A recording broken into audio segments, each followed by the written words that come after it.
তো hello friends, welcome back to my channel Surya Das official. So guys अभी কিন্তু finally চলে এসেছি বান্ধবীদের বাড়ি অনেক দিন পর। इधर में है सब लोग हाई करो। हाय तुम हाई कर। हाय তো আজকে কিন্তু মানে পার্থদের বাড়ি পুজো আছে, কালী পুজো। সো গাইস আমি কিন্তু অনেকদিন পর চলে এসেছি নতুন একটা ব্লগ নিয়ে। অনেকদিনই পর আসলাম, অনেকদিন বলতে অনেকদিন পরেই আসলাম। দেখতে পাচ্ছি এখন এই হেডফোনটা কিন্তু খুব ট্রেন্ডিংয়ে চলছে, সেই জন্য এটা একটা বোনর ছিল, তা সেটাই নিয়ে আমি খেলছিলাম। যাই হোক, তারপরে দেখো পুজো বাড়িতে যেহেতু এসেছি সেই জন্য কিন্তু মায়ের দর্শন করিয়ে দিলাম। তোমরা একবার মায়ের মানে মিষ্টি মায়ের পৌষ অমাবস্যার পূজা হচ্ছে এখন, তা তোমরা একবার মিষ্টি মাকে দর্শন করো, কেমন লাগছে কমেন্টে জানাবে।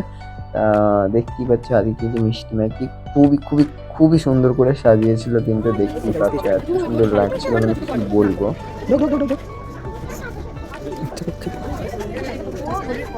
बैठ गया तो मैं क्या करूं?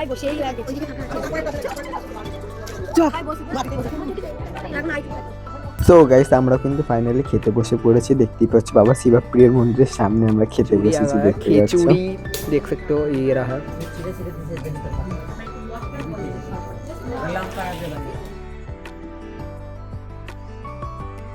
তো গাইস এখানে দিয়েছিল খিচুড়ি, ঘ্যাট আর একটা কিসের একটা ফুলকপির তরকারি দিয়েছিল, তা আমার কিন্তু খাওয়া হয়ে গেছে। আর লাস্টে কিন্তু দিয়েছিল, আর সত্যি কথা বলতে পায়েসটা আমি খেলাম, আর পায়েসটা কিন্তু খুব দারুণ হয়েছিল, হেব্বি সুন্দর হয়েছিল। কিন্তু গাইস ব্লগটা কিন্তু বেশি বড় করিনি, তা যাই হোক ব্লগটা এই অবধি কেমন লাগলো কমেন্টে জানাবে।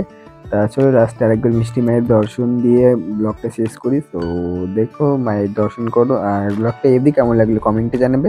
তো এখনকার জন্য টাটা।